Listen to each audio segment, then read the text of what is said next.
No drunk fucking Jews allowed. Welcome to the Mouthpiece, episode 29, year one. Today, we're going to talk about my week in poker, or my week in poker, what could have been, as well as what has happened with my car breaking down in the fucking BMW dealership, as well as the up-and-coming WPT 5 Diamond Tournament. So buckle up, stay tuned. The Mouthpiece is next.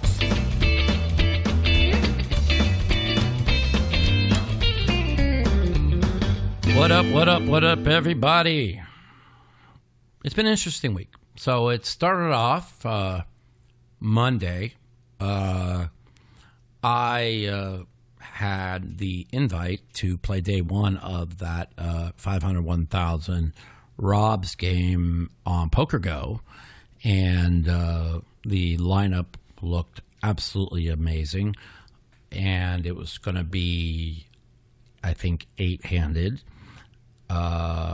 And so I told a few friends the lineup, and I had the money raised within about an hour and a half, and was all set to play.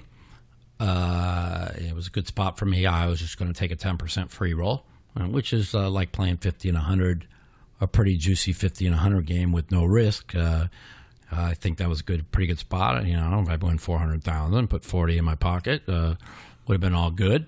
So I was all set to play, and a couple of the rich billionaires that were supposed to play bailed out on Monday night. So now it was down to 5-handed, and me getting in, making it 6. Now, I knew that with JRB and Rick Solomon and Rob in the game, they're going to have the straddles and re-straddles, and I'm like, well, we're going to need a bigger boat. You know, I'm just not going to put up 200,000 when it's a 2,000 straddle, 4,000 straddle, 8,000 straddle. It just felt like I would have to just play cards instead of play poker. And as it ended up on day one, that's what Phil had to do. And luckily he won 200 on day one. And then he won, I think, 76 on day two, and going into day three, now he was sitting on a pretty deep amount of money he's able to play, and and Phil was able to really play well today and play the way I know that Phil's capable of playing. But you could tell that he was a little bit worried about the amount of money that he had to risk, because he only had a certain amount for the 3 days. So I felt that I would have been in that spot too. So I ended up playing on Tuesday. I ended up telling them that I wasn't going to play because I'm not going to, most people in poker would never risk a free roll shot in a game like that. But I'm not going to put up 200,000 of people's money and just basically where I have to play super. I mean, I play tight as it was, but I would have to play like ultra nitty tight, and I just felt that I would be out of my comfort zone, and I didn't want to play out of my comfort zone, especially after not playing any really, really high poker since high stakes poker back in the day. So I decided to do this, to pass on it. Ended up going down to the Aria, and I jumped in a 50-100 game with my own money. And the game was kind of really shitty, except for one spot. Lucky for me, the one spot gave me 10,000 right away, and then he ends up quitting. And I said, well, boys, nice playing with you. And like I talk about all the time, I'm not going to put myself in spots where, of course, I could have played 5-handed with these guys and been fine. But, you know, I'm working really hard to, you know, pay a few people that I owe and keep my bankroll up and not make mistakes. You know, I still have, you know, plenty of bills I have to pay every month, and I just don't want to put myself in spots where I make mistakes. So that was pretty much my week in poker, or what could have been. Like I say, it was funny. So I'm after the one guy left the I kind of started. I went around and walked around, went over to the Poker Ghost studio, said hello to everybody, and then I walked by the 2400 mix game, the private game they have over at the Aria, and of course I was locked out of it. And they said if a seat open, they'd let me in it. And as soon as the two people that they kind of build the game around picked up their chips, everybody quit and the game broke. So. They said I was going to be first up, but as it figures, I didn't get in the game. But a couple of people who had put up money for me to play in the big game we were watching it on the TV, and they're like, "Mike, I'm so mad. Why did you pass on this game? How did because nobody could get in these games? And like, look at these guys. They're like, even you playing nitty tight could not lose in this game." I said, yeah, you're probably right, but I was thinking about. I know I just can't. I told one of the persons who had put up like 40 of the 200. I said I just couldn't. I didn't want to put you guys. I didn't want to put in a spot where I could lose. And they go, it's gambling. You're never going to be in a spot where you can't lose. I'm like, yeah, but I wanted to be in a spot where it's 8-handed and I could mix it up, use my image, and do what I do best without really risking it. I felt just six-handed with those guys in the game. The game was going to play real big, and it did play really big. I was right, but as it turned out, a couple of people were like, "You should have. I wish you would have played now." And in hindsight, maybe I kind of wish I did too. But I ended up winning, I think it was 9,200 in the 1,500 game. So, it was all good. Everything worked out. But what could have been? It's my newfound ability to have bankroll management and not, even though it wasn't costing me any of my own money, but I just.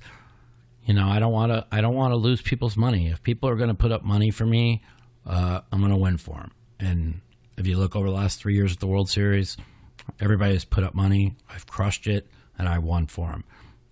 Every time Phil's took a piece of me in a game, I've crushed it. I just put myself in good spots now, and I think it's really important if you're building your bankroll.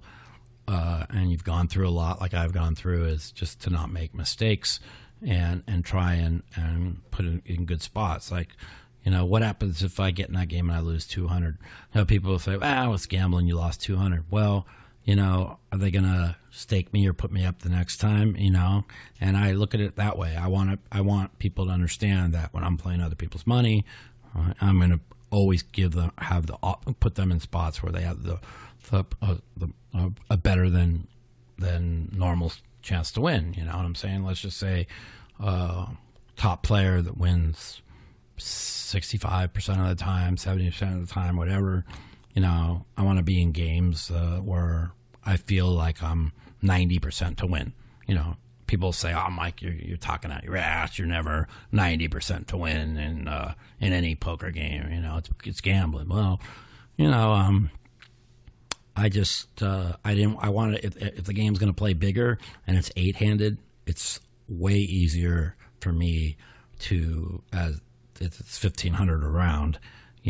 They'll be straddling. I wouldn't be, because I'd be on one bullet. Maybe if I get out ahead, of course, if I get out ahead 100 or two, I put straddles on, because I'm not a nitburger piece of shit.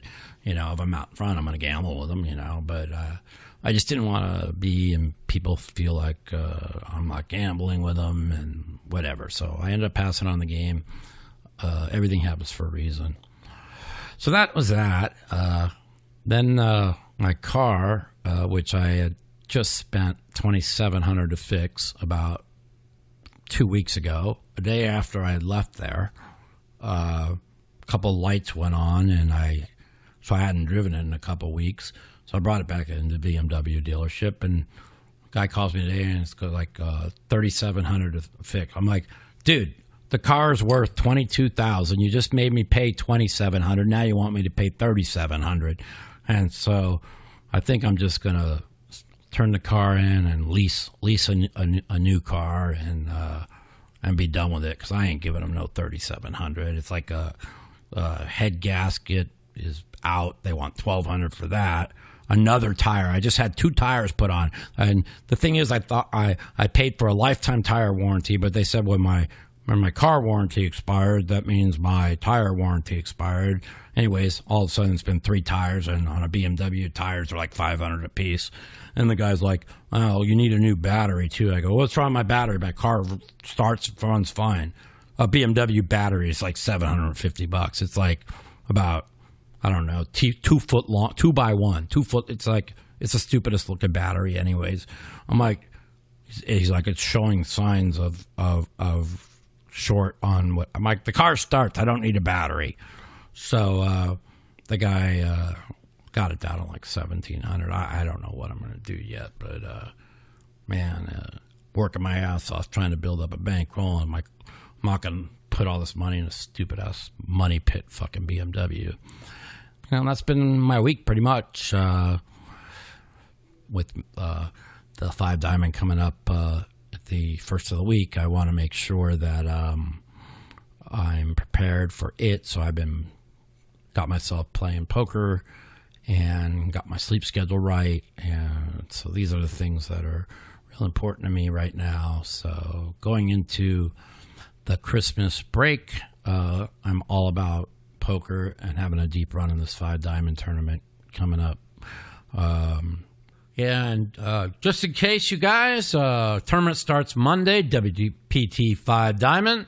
If you want to buy a piece of me, go to ustake.com, click on my name. You can buy up $10 up to whatever, 5,000. I'm selling 50% of myself. I think there's 38% left. Check it out, ustake.com.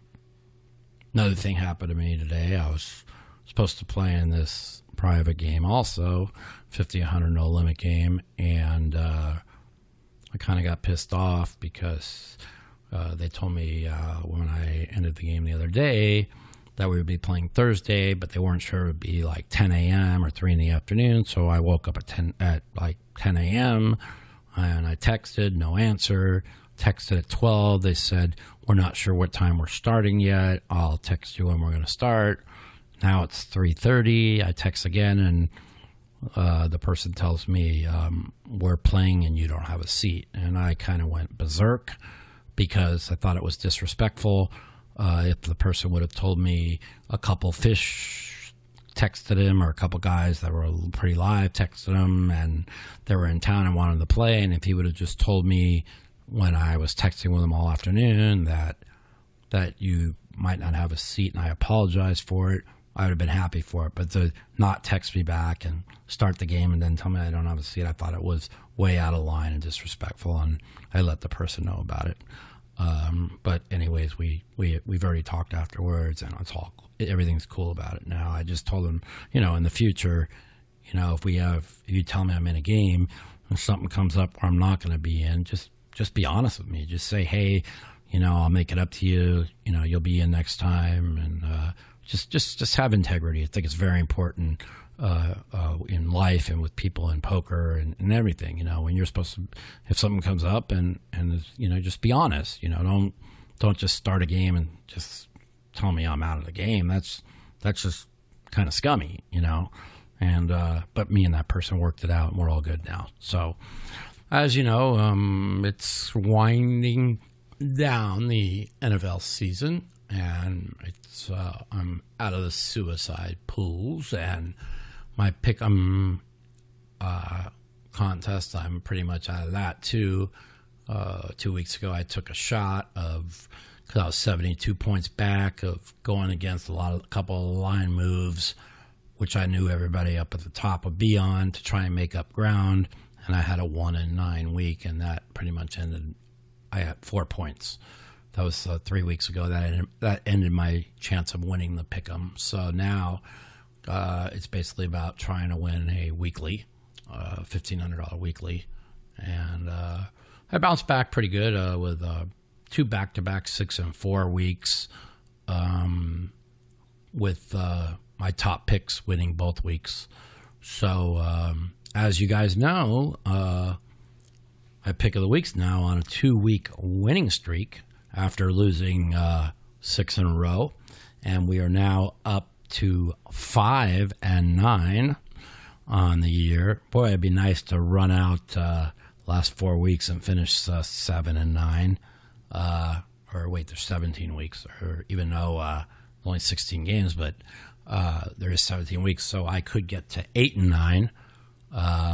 That's our goal. Our goal is 8-9 on the pick of the week. So for everybody out there that likes to listen to my pick of the week, likes to checker it, likes to go with it, I've really had 3 weeks where I was really sure on it. And 2 of those weeks won, and the other one lost. The one that lost was Cincinnati getting plus 10 against Baltimore when I was in Florida. That was, I just thought that they were going to come flat, but this Baltimore team, they're a monster.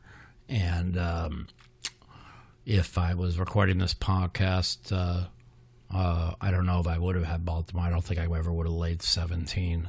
Matter of fact, I know I wouldn't have laid 17. But I've been kicking it around on my pick of the week between 3 teams. It's Denver with Locke as quarterback has looked fantastic the last 2 weeks.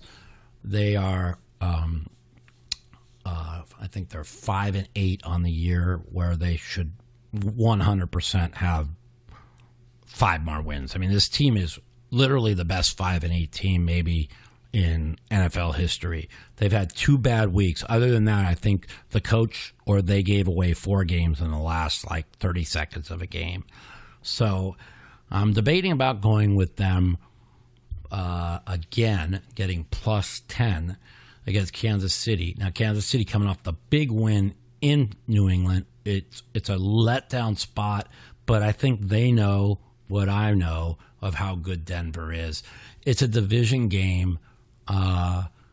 It's I got that one in my mind. I'm really leaning towards the Redskins plus 5. I mean, that Philadelphia offense is pathetic. The Redskins have covered. You guys remember I had them 4 of the first 5. I had them a bunch when they were 0-6. I think they've covered 4 straight weeks. They're getting healthy. They've looked good. So, and I'm looking at Dallas as a home dog. The Rams have looked great 2 weeks in a row, and Dallas is just a toilet. But if Dallas, the thing is even if Dallas loses this week and they beat Philadelphia in Philly, and then they win the last week against I think it's the Giants or the Redskins at home, I think it is, they're going to get in. So I'm going to stay away from the Dallas because they look like shit. So it's narrowing it down to Washington plus 5 or Denver plus 10 on the road. Washington home dog, Denver plus 10. Bum, bum, bum, bum, bum. I'm going to do it. I'm going to take... It's close. I really like both these teams. Okay? But not like a super, I told you, I'm 2-1 on the games where I said you can't lose this year. But I'm going to take the division rival. I'm going to take plus 10 with Denver as my pick of the week. I'm going to go back-to-back weeks of Denver. Kansas City has to come somewhat flat coming off the Patriot win. They're pretty much locked into the seed they're in. Denver, they're playing hard for the coach. Drew Lock's looked great 2 weeks in a row. The defense has been great all year. They've thrown 2 clunkers in. One of them was against Kansas City at home, and I really think they're going to bring it this time. I really like Denver as my best pick. Denver plus 10, my pick of the week. Good luck to you guys out there. The Mouthpiece. If you'd like to take part in our phone call segment, you can give us a call at 702-329-0480. And if you're a snowflake or a pussy and you don't want to talk to me, you can email me at mouthpiecepodcast@gmail.com. Also, follow me at the Mouth Matusow on Twitter for times that our call-in segment will be live. Okay, now it's time for our favorite time of the show, our phone call segments. Let's hear what our fans have to say this week, everyone. So let's light up the phone lines. Welcome to the Mouthpiece. It's Mike. I see that. Yo, hold on. Is this Mike the Mouth Baby? What's up, man? Who's this? What's up, bro? Hey, this is Cody. I called you before. Listen, my friend is on the worst downswing I've ever seen in my motherfucking life, dude. It is gold. Shoot, and I want you to tell Mike fucking how bad is your downswing, bro? I've lost 192 70-30s or 80-20s in 24 hours. Never happened to me. Never happened to me, man. Never happened to me. Oh my god, dude! On top of that, out of every tournament I've busted, or was chip leading, I have gotten it in bad one time, and I've lost three in the past. Fucking today. That I was at least 90% to win. One was running cards for quads, and then another one I flopped. Poker is fun for everyone except my opponents. How's your night going, Mike? How's your night going, baby? I fucking love it, bro. I don't know, man. That's no limit hold'em for you, I guess. That's why I like two playing. Two cards, crazy. Yeah, that's why I like playing. Well, the thing is people are like, I don't know. I see shit. People don't fold. They're just like, never think anybody got it, and that's they low stakes, dude. That's low stakes. If you step up in stakes, like, it's so fucking different. Yeah, I mean, that's the thing. Like, I had somebody calling last week about. They were asking about GTO and a 1-2 no limit. I mean, I'm like, dude, you don't need to know about GTO in a 1-2 no limit game. They don't know where they're at. How the fuck what does that mean? Right. You know? Yeah. Right. So no, I was asking yeah. Earlier. I was asking Cody. I was like, man, do people at the stake? Because I don't usually play lower micro stake. I was like, do they really not think about ranges? And he was like, no, dude, like, at all. Ranges are irrelevant. No, they don't even know what a range is. They look at their hand and they flop a pair, and that means that it's to the river and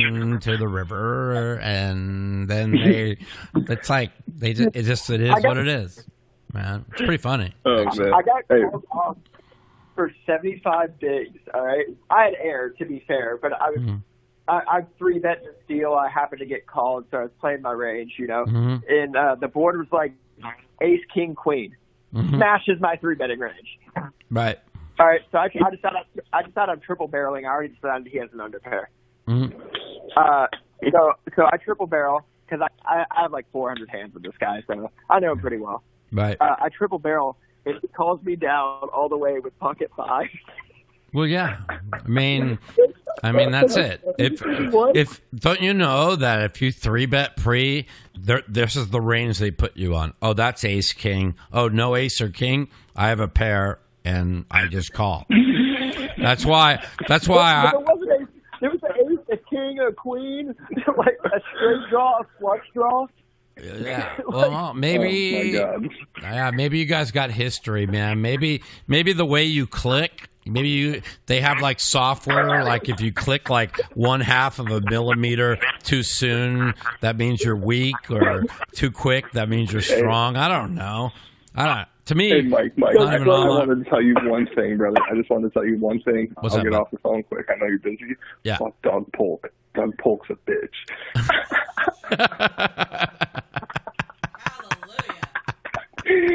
Doug Polk can suck a dick.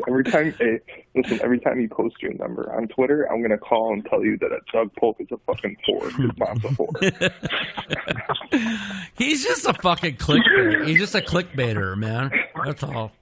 Dude, a little clickbait horse. That's it. Bro. You'll beat his ass. I love you guys, man. Have a good night. I love you, bro. Take care. Peace. Later. Yo, welcome to the Mouthpiece. This is Mike. What's up? This is Mike. This is Mike. Who's this? This is David Ross, man. I was just calling. I saw your tweet. Yeah, I know, man. I'm in New York City, and I just thought, I just left my Christmas holiday party. I saw your tweet, and I'm trying to ask you a real question. This is a question. I'm serious. You'll think I'm fucking with you, but I'm serious. Like No, it's all good. I'm not a fucking. I'm a pretty decent player. I play like mid to high stakes on ACR. Like I'm an American player, right? Right. Do you? I know that you like Negreanu and all those fuckers have gotten on you about like bunkers and all this other bullshit. But like, do you actually like I know, and I'm not trying to troll. I'm like curious about this. Like, have you been trying to learn like? I hate to say the word GTO, but like, have you tried that like DTO application? Well, the bottom line is this: I'm going to have a guest on the show tonight that is going to start working with me on it. Only because of the fact that he knows that I'm probably one of the best card readers in the world, and he wants, if you're going to go against better players, he says I need to learn a lot of this stuff. Yeah. So I'm way open to learning it. Where you really do, man. Because look, if you try this DTO app, the Dominic Nietzsche app. Oh, Dominic Nietzsche. You mean the one who re-entered 7 times in the 100K high roller? Dude, at WSOP maybe, but still, like if you by the way, he's a friend of mine, a good player, but I like to troll him a little bit. I'm not trying to talk shit, man. But look, if you think about like what they're actually doing instead of like, oh, this is stupid shit. But if you really think about it, man, they actually are. Like if you think about like, okay, like. If you look at the ranges that a fucking GTO app is playing versus like what a human app is playing, what a versus human is playing, the human is never going to play like this. It's crazy, right? Right. But it's good to learn like what they are doing. So I'm just curious. Like, that's the thing. Like I'm getting older too, man. I'm 40 years old, dude. Like like as you get older, it's harder to learn this shit, right? No, I agree. 100%. And the thing is, the only reason why I just want to learn it because I don't know how much I'm going to change the way I play, but it'll give me an idea to know what other people are doing. The thing is I know people don't believe this, but only people close to me understand it, is I am very unlucky with a lot of things that have happened to me in life, but as far as when it comes to poker, I've been gifted this certain intuition gift where I just know when they don't have it and when they have it. I don't know how to explain it to you. It's just something that I was born with. And I understand what you're saying. What you're saying is like there's this like math side, like this GTO math side, right? And there's like this intuition side, which there is. There's 100% there is. Right. But like imagine that like you understood like this math side of it. Well, that's what I'm trying to get at is this math side of it, and then you could also apply your intuition to it. Right. That's what I guess that's what my general question, like is like the behind the question is. Right. Is that like do you want to is your mind capable of like learning? Well, that's the stuff? thing. And it's funny you asked that. So my friend who I said is going to be on I'm actually interviewing on the show tonight is been telling me about what he's got it mastered and it's really going to help me. He knows how good I play, so he's known me for like 7-8 years, but he thinks it's really going to help me a lot. And I told him, well, because of like all the meds I've been on and how my brain's a little warped a little bit, I don't know if I'm going to be able to comprehend to put all that data in my head, but I'm going to try. You know what I'm saying? Dude, I'm telling you, man, like, you got to fucking just download this goddamn app. Don't tell anybody about it because it's one of the, like, I went through Raise Your Reg. I've been through, like, Brian, all this fucking bullshit. I've been through all this, like, stuff. And I'm a decent player already, you know what I'm saying? Like, I don't really need to go through training to win, but, like, it helps, just to increase my edge. But, like, this DTO app is the best training I've had in my life, man. Really? And the only reason I'm saying this right now and, like, telling anybody in the world, like, I keep it a secret because I don't want more people to know. Is because I'm a little buzzed right now. I just got back from my holiday party in New York City, But like seriously, like as for you, Mike the Mouth, I mean, like you should really learn this stuff, man. I mean, it's really like not learn the stuff, but just at least like have an understanding, of a better understanding of it, No, 100%. You know, Yeah. but it's the thing It's is, not some like witchcraft shit that you're like you think your friends like What's- try to teach you some witchcraft. it's kind of bullshit. like, It's not, man. yeah, you know, I was like telling my friend, it's when, you know, when you're up against like top players, it's very important to know. But It how is. many Yeah, you're right. how many tournaments do you play or cash games do you play that are Dude, the that have 100 top big blind players? deep I finished last year. You can look me up, David Ross. I finished go look at fucking day one of the main event. I finished top 25 with the day one, and also top 100 of day two with the main event. Okay, and So, how wait 100 big a blinds, minute? 100 big, How'd you end up in the tournament? oh, I fucking busted day three. Okay. But okay. listen, So but here's like, what. but 100 Just big shut blinds, up for a it's minute bad, and it's bad, listen. it's bad So listen for a minute. So I wasn't in the top 3,000 of day one. I wasn't in the top 2,000 of day two, and I was in the with 199 to go. I was like in 88. Yeah, you had a place. deep run, right? Yeah. You had But a the deep run. point I think I is remember like seeing that. there's so many different ways to play poker, Dude, you know? but I didn't take my beats based on I'm a good reader too. I read Right. Zachary Elwood shit. You know what I'm saying? Yeah. Like, you know who Zachary Elwood? You know this guy that writes all the books. I love that stuff. I love Yeah. reading people. I love I play a lot of online, but I really believe in Well, I know this. and If you play online poker, you have to know GTO and math. training Yeah. the math. You have to. and online, which is dude, why there's so many I fucking never fish. won. I mean, live there's Playing. so many fish. Right. Like in the main event, it was like playing a $5 tournament. It really was like Yeah. the day one was like playing a $5 tournament online. Yeah. That's the thing, man. Like deep stack, 100, 200 big blinds deep, those motherfuckers are dead. Like they stand no chance against Right. me.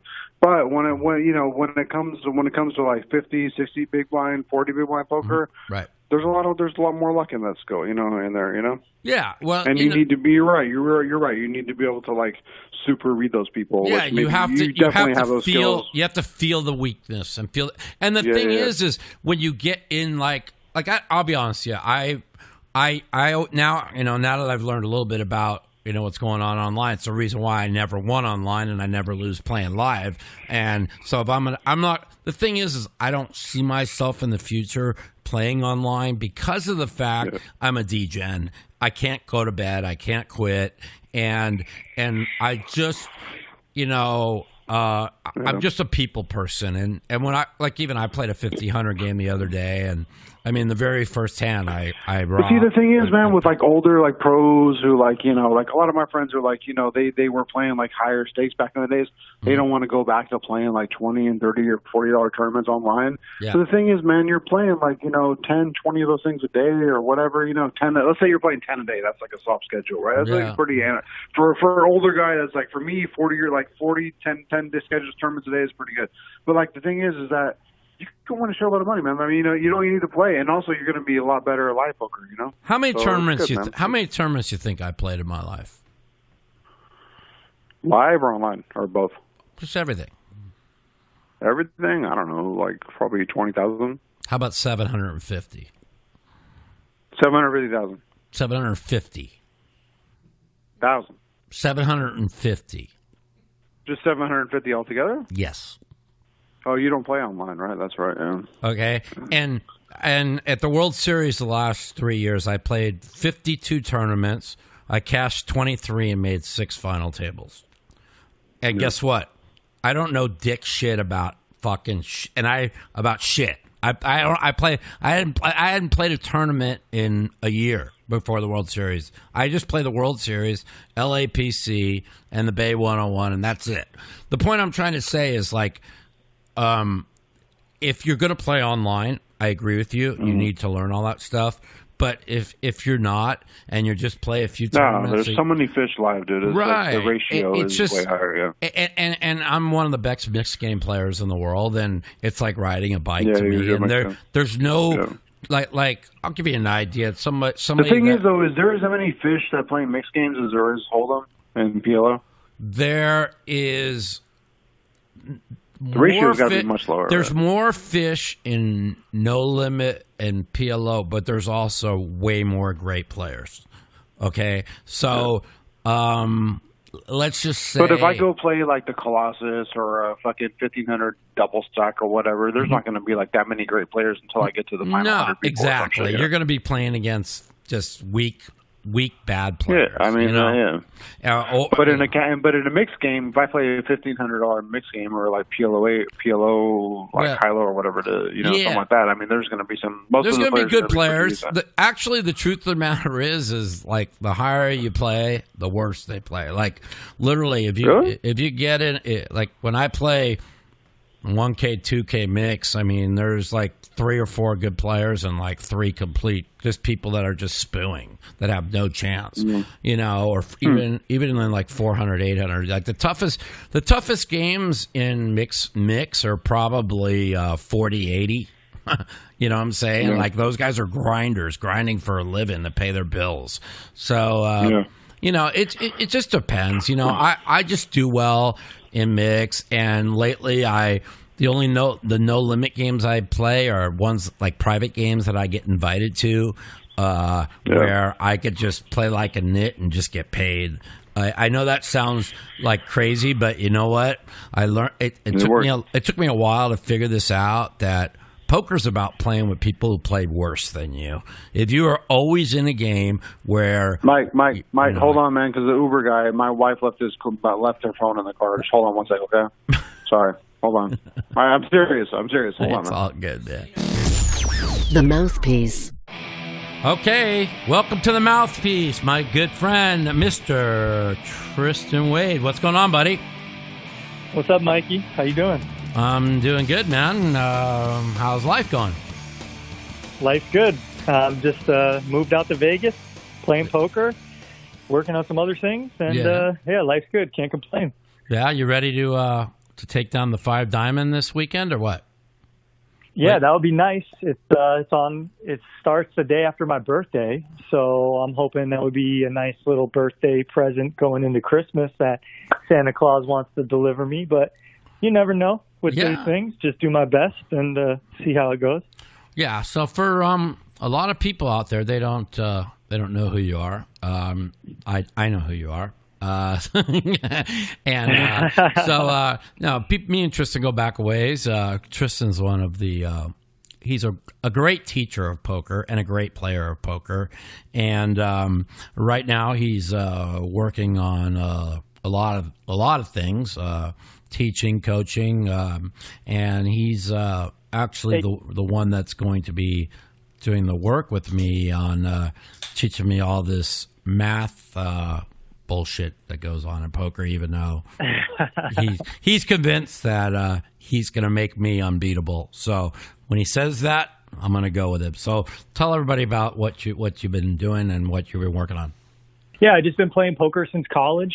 That was back in the day, in the 2000s, and been playing poker ever since. Met Mr. Matusow in a venture that we used to do with poker coaching, Deep Stacks University and Deep Stacks Live. We were teaching people how to play poker.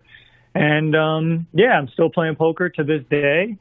And I do think I can help you with your game. I know you're a field player. You love to go on your reads. You love to go on your intuition. And I think that's what separates the old school poker from the new school poker, is just the new school is all about math, analytics, decision trees, decision-making, all these other variables that can kind of be quantified with mathematics and science, and using computers to see what strategies are the best. And I think if someone like you mixes in solid, sound strategy with your reads and your feel for the game, then that will make you literally unbeatable. Right. But yeah, that's the premise of what I've been doing. So I do my own personal coaching. I do one-on-one coaching with private students. And then I also produce content for pokercoaching.com, which is a site run by Jonathan Little and his crew. And they got a lot of good teachers and content creators on there. So my man Jonathan, the crew, and I'm always throwing Jonathan out a bone on my show. So I'm sure I've sent him plenty of business because I talk really good about Jonathan. I think he teaches poker really well. So now I got you working for him doing some content. That's probably going to make it even better for him. So that's really good to hear that you're doing that. So what else you been working on? So you have the Tristan Cre8ive teaching. You're working with Jonathan Little, and you said something. You were writing something or something. What is that you're doing? No, I didn't say anything about writing anything. Although I do have something I would like to write. I got a couple book ideas that I've been toying with for a while. And I didn't really want to write like a poker book that other people have written, but I've been wanting to write about the mind and maybe, what I've learned in poker and how it reflects with the mind and how that all aligns with just being a human and how the mind works. So that's something I've been toying with. I've been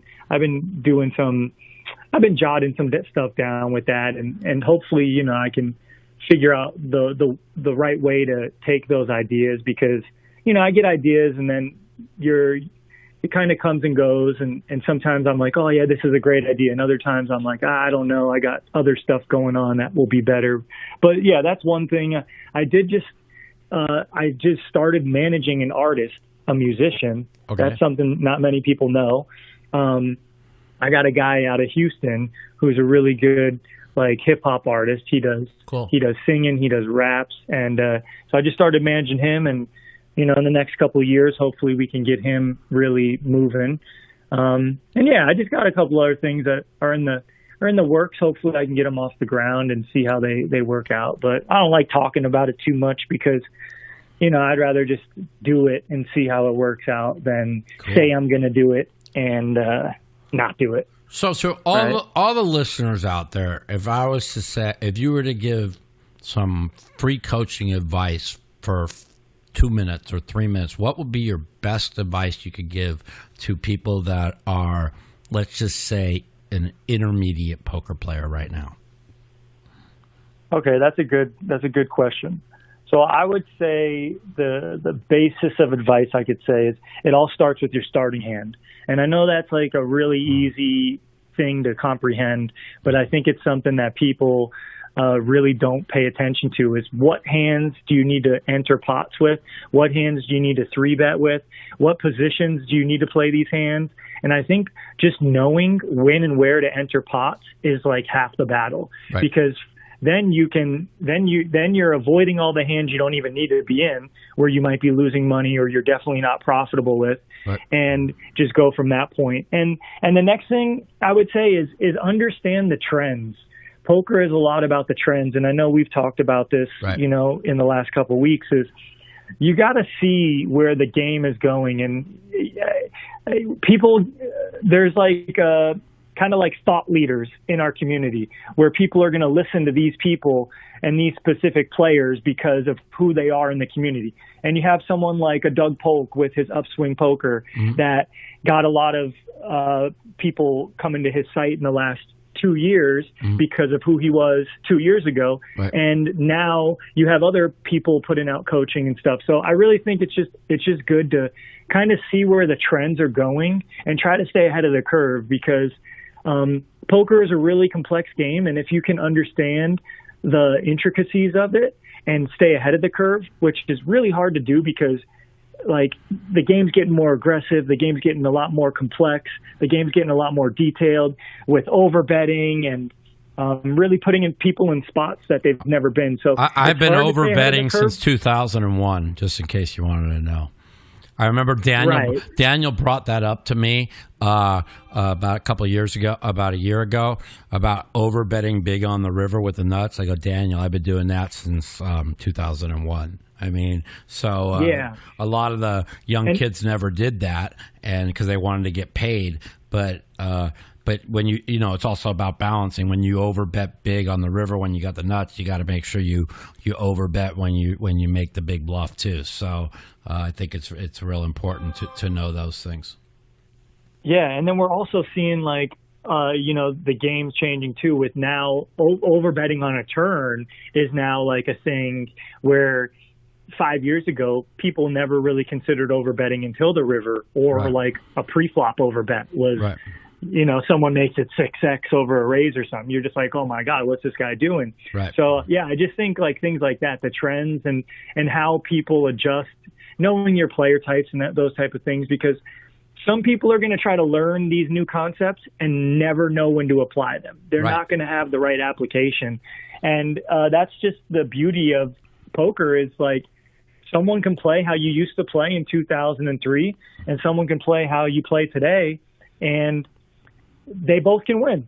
And that's just the beauty of the game. So it helps my confidence to just study and be on par and see what other people are doing. And then I try to take some of the new stuff and incorporate it into my game. And I think it overall just makes me more confident to just know what to do in almost any situation. And poker's tough, right, Mikey? Like there's millions and billions of combinations in terms of, there's unlimited possibilities in terms of the variables you need to look at with stack sizes and board textures and betting. Like it's endless. So the more experience you have and the more understanding you have of different concepts, the more successful you'll be. So I got one question, and this is, I know you'll have a pretty good way of explaining it. You know, when you play like 1 to 3, I don't think GTO matters much. But in the bigger buy-in tournaments or the bigger cash games, what level do you think you need to be playing in order to take GTO seriously, and why? Well, I think it all depends on your game and who you're playing, your opponents, right?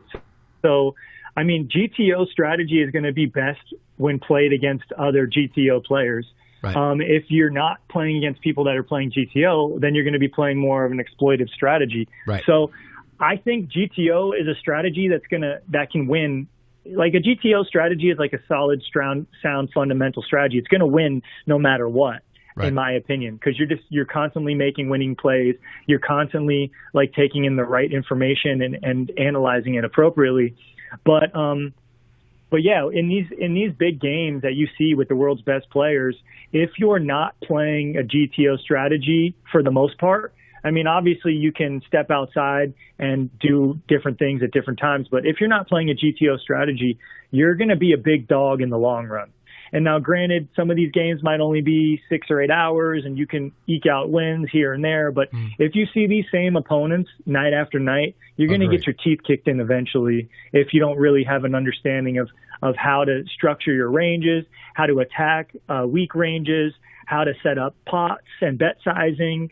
So I really do think GTO is the future, but there's beauty in poker where people can play unorthodox and still win. So my answer is basically in a GTO game, you should be geared to know what's going on and play GTO yourself. But it's also, poker, and you can play a solid strategy and not get too beaten up by GTO players. But, you still might be, your win rate is going to be worse than these superstars. Right. Absolutely.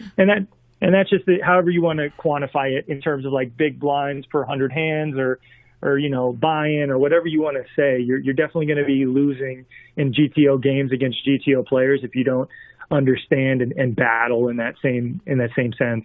So like when I had Jonathan Little on, I still think I consider it one of my best podcasts ever. And like we talked a lot about what you were talking about right now, and I know. Now I can look back as why have I had 2 losing months playing cash in playing live my whole life, but overall I'm like about 4 million loser online. Why is that? And first of all, I never had a whatever those things called that used to track. What are those things called that people use? The HUD Hold'em tracker. Yeah, HUD. I never had a HUD. I never had all the software that tells you. Well, I just like here. I'd play with a guy or whatever his name was, and I would write idiot, plays good, solid, tight, idiot. So I didn't like write down. I didn't put like the work into. And the thing is when since I read people so well, it took away what I realized. I kept saying to everybody, the online poker is completely different than live. And it really is, because if you're not playing optimal GTO math online and analytics based on on what you're just talking about. You can't win. Where live you can pick people off by reading them and by seeing the way like I always, like I think I was telling you the other day, I'm always looking at the aggressive players, I'm just studying them. I'll be folding like the first hour. And especially if I know if it's a table, it's not going to break the whole day, and I'll just be studying them, and I'm just looking to pick up on something they give away. I'm just a person that has no interest in playing the best players in the world. I've always thought poker is you always play against people who play worse than you, and as long as you're always in that spot, you're always going to win. And this is one of the things like I try and tell Phil about, but Phil's kind of hard headed, so he doesn't like he's just like, I'm the greatest, and that's the way it is, and everybody who knows Phil knows that's just what Phil does. So, but if like we were talking the other day, God, if Phil was to just spend that time and listen to you as good as he reads, I mean, like the thing is he wants to go down as the greatest player of all time. I don't. You see what I'm saying? And if you want to go down as the greatest player of all time, you want to go down as the greatest World Series player of all time with the most bracelets, or do you want to go down as the greatest player of all time? Phil wants to go down as the greatest player of all time, which is why I've helped him so much with his mixed games, and he's become really good at them. And people say, well, why do you help him? Well, when things were bad for me, Phil was only one of two people that were there for me. So, people that were there for me, I'm going to be there for them. So, I like what you were saying, Yeah, and like a guy like Phil, who some might consider the best in the world, because I know he considers himself the best in the world, but he also has stats to back it up. What has he got? 14 WSOP 15, bracelets now. 15. Granted, we could break those down and say, okay, how big were these field sizes? When were these bracelets won? Yada, yada. I'm not going to do that. I'm just going to say he's got the results. He's continued to put up results. Even now, in this day and age, he continues to put up results. And that's just the beauty of poker. Now, if you ask the population, if you ask the community, is Phil the best poker player in the world? Everyone would laugh at you and say, hell no, because we know better. It's like, what they don't see, though, they don't see the good things he does. They just see coming from he's the completely unorthodox player. Right. Like, he doesn't have fundamentals that stick with the population. He does everything against the grain. He makes these ridiculous plays that are like totally against everything that like anyone is teaching. Right. And that's great for him, but it's also like, it makes him who he is. So it's really hard to like kind of quantify his play style, because, he makes a lot of mistakes, a lot of big mistakes. Right. But in the same right, he's also got like really good results, and that's. Yeah, and he does. But the thing is because me and Phil are so close. When it comes to tournaments, you can get away with being a little funky and going against the grain. But when it comes to cash games, if you try to do that shit too frequently, you're just not going to win over time. Right. Right. But, exactly. he's one of the greatest poker tournament players in the world, and he still continues to do it. I've seen him do some of the most ridiculous shit that I'm just like, what the hell are you doing? But, he still gets there in the end, and that's just the beauty in this game. And the thing is, if you look at the people that were really successful, late 90s, early 2000s, mid 2000s, up, and you look at 2019, I think I could really count on a hand. I mean, maybe 10 tops, 5, 10 that were winning in 2000, mid 2000s, and 2010, 2015. And Phil's one of them, Daniel's one of them, and I'm one of them, and John Hennigan's one of them. Sean Deeb. There's just not many you could. I'm sure there's a few others, but I mean, there was many people that dominated in even the mid 2000s that they show up they lose at the World Series every year. You know what I'm saying? And a lot of people say, well, what have you done, Mike, since 2013? Well, bottom line, I've been real successful at the World Series every year. I just haven't won the bracelet, and just like people don't realize this. Daniel's like one of the I think top first or second all-time money list, right? And he's got 6 WBT bracelets, but he's got 4. He's got 4 in Vegas, 1 in Australia, and 1 in a high roller in WSOPE. And he plays, I don't know, 55, 65 out of the 90 events, and I play 20 a year. Last 3 years I played 52 events. I've cashed 23 and made 6 final tables, and I just haven't been able to get. And those are great results. That's great. I mean, nobody has results like that. And the thing is even this year, like coming off of, I hadn't played a no limit hold'em tournament in 2 years, and in February of last year I played the LAPC. I won a super satellite to get in it, and I ended up getting 27th. And it was a very disheartening 27th because I started with 35 people to go. I was 15th in chips. So to me, anything worse than finishing 15th was going to be just devastating to me. But I honestly, like I said, I played with some of the best in the world, and I played with 2 players who I thought played better than me. One is I forgot his name, but he just gets results all over the place. And the guy that won that final table that ended up getting 3rd or 4th, he's won like, what's he won? He made like 13 WBT final tables. Darren Elias. So he Elias, was one. Elias. So Darren yeah. Elias and the kid who finished 7th in the LAPC. I'm so bad with names. Those were the 2 I thought played better than me. I mean, I felt it. You know what I'm saying? I literally felt it. The rest of it, everything else, I felt I was in my comfort zone. I felt like I could just pretty much do what I wanted to do, and I felt pretty comfortable.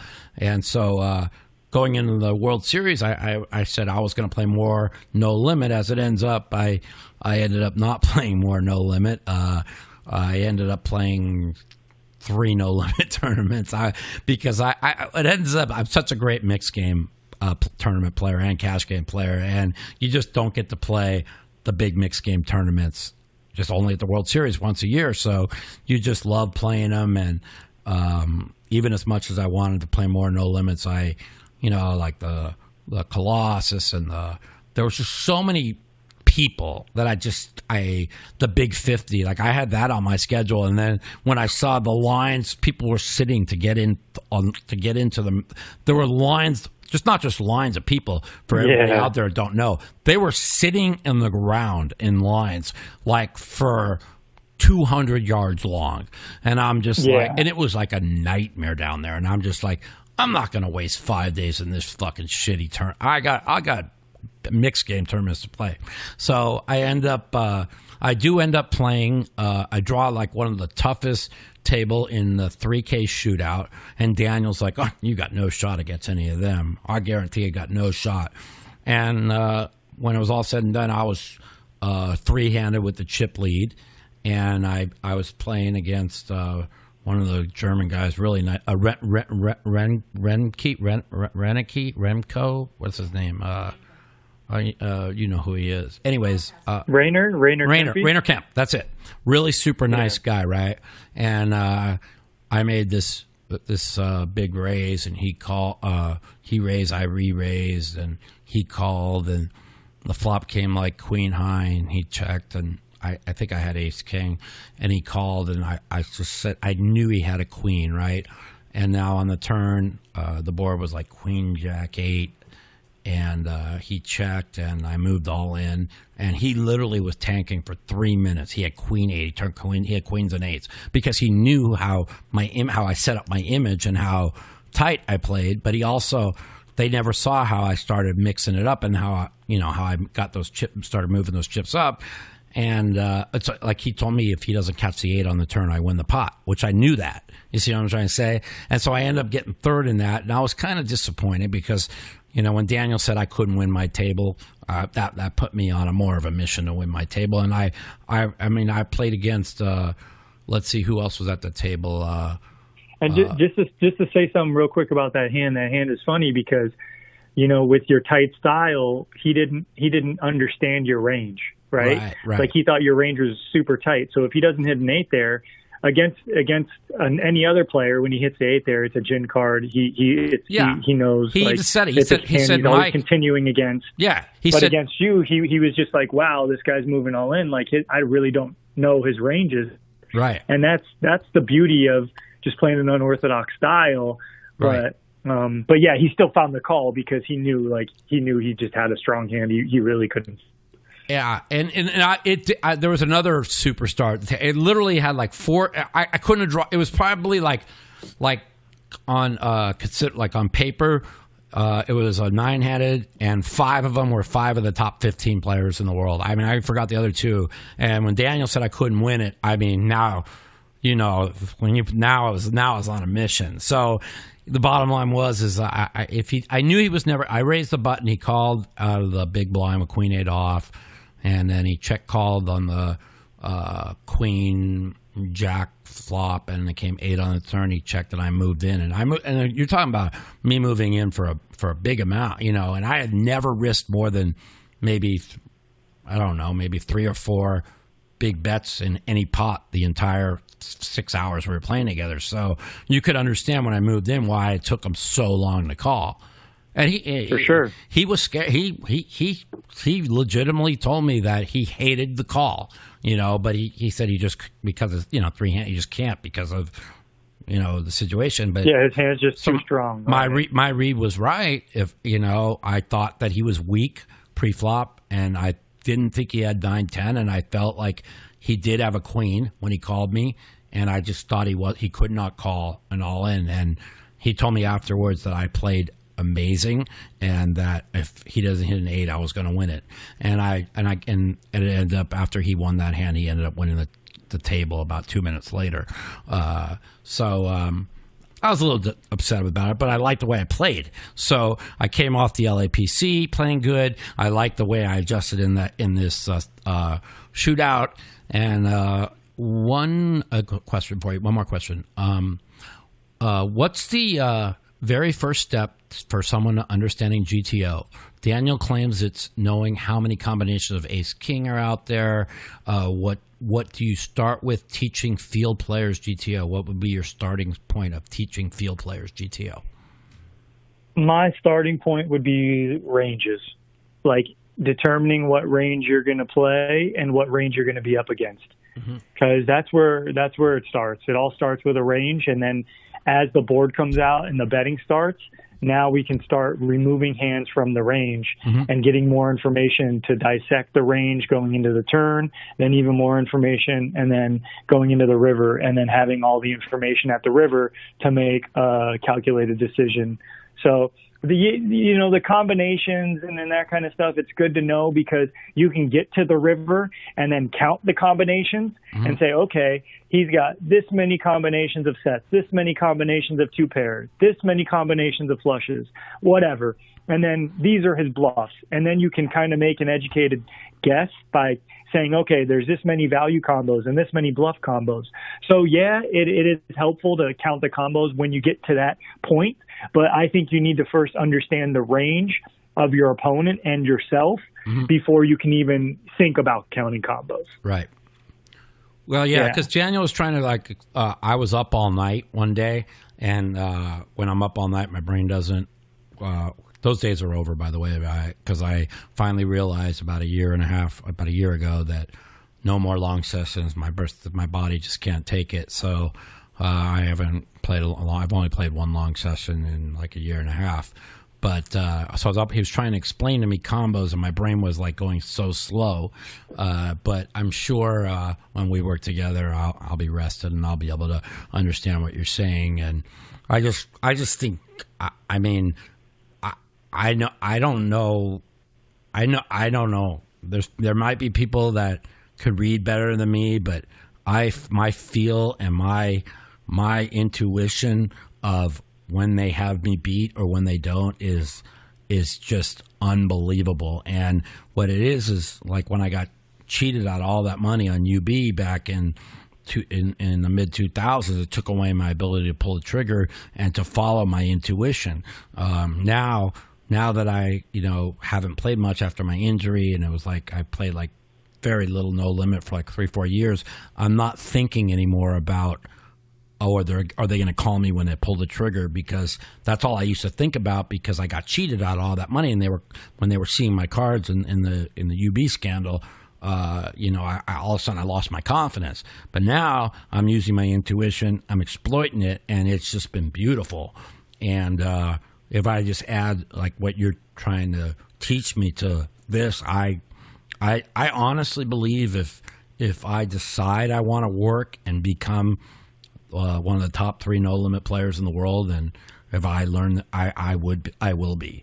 Now it's whether my brain, with the medications that I'm on from my injury still, is able to process it. If it's able to process it, God, I feel sorry for what I'm going to do to the poker world and no limit hold'em in the next few years. Yeah, for sure. For sure. Because, it's not easy. This stuff is not easy. Like, I'm constantly learning, and you really got to want to learn, because there's so much information to digest, and there's always new stuff too. So yeah, if you want to be, to anyone, if anyone wants to be that good at poker and make it to the top, it takes a lot of work and then a lot of luck. And even look at some of the people who made it to the top.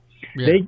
Some of the people who made it to the top have gotten away from poker because they understand how hard it is and how much effort you need to put, and how much luck plays a role at times too. And that's what, back, and the truth of the matter is back pre-2006,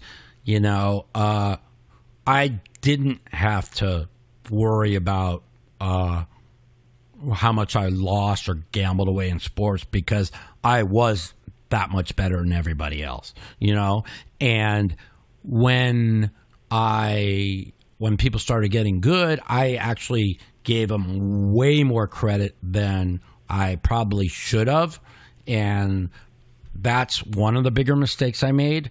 But now, if I'm kind of on a mission. My health is. I've struggled the last couple of weeks, which I don't know why. I'm praying to God it's not that other disc that they told me I'm going to need surgery on again. I knock on wood and pray every night that it's not. But I have felt good today, which is good, and I felt good yesterday. So we'll see how that works out. But as long as my health holds up and I'm able to play, and now that I'm on my feet again and being able to ante up and play, and I'm very game selective.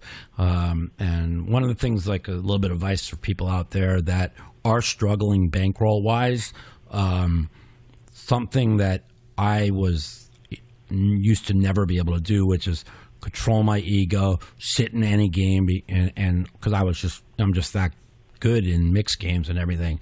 But now what I learned and how I got back on my feet with basically zero people helping me out was game selection.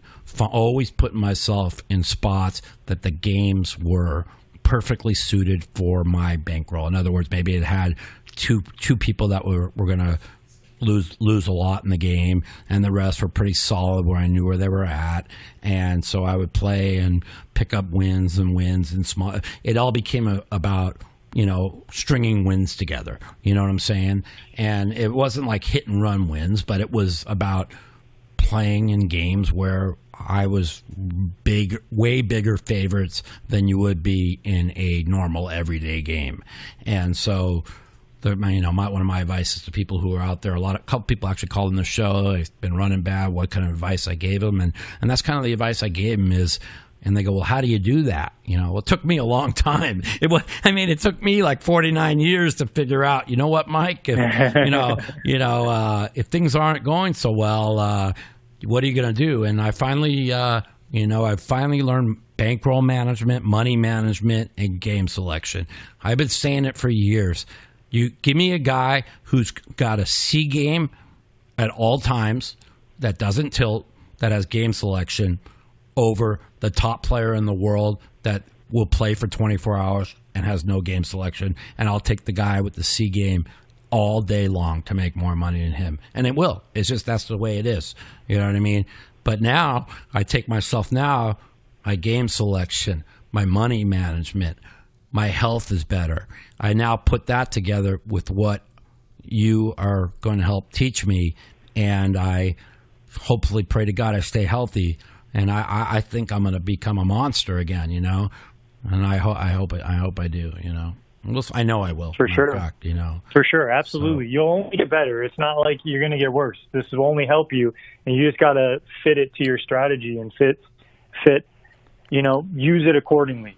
Yeah. And then that's kind of what I'm saying, because when you're playing against the right players, you know, it really just comes down to the basics and the fundamentals and the analytics and all that. So yeah, for sure, definitely will help you out. And the trade-off for Tristan helping me out is I'm going to teach him mixed games, because he definitely needs to learn mixed games, because there's too many times that there's just no limit games going that are just average or below average, and then there's even whether it's a small or medium-sized mixed game that's just juicy as heck right next there, and it's real important that I teach you that. So we're going to work together, and we've always been very close friends, and now that you're living here, it's I look forward to us spending a lot more time together, and it's going to be a good next few years, and hopefully it's going to be a good birthday for you this next week, or me and you, and maybe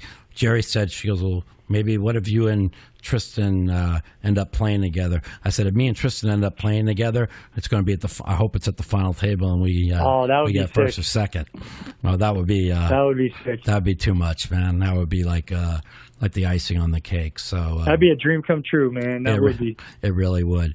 Well, Tristan, man, I appreciate the call, the interview. I appreciate talking with you. I hope that people out there learned a little bit.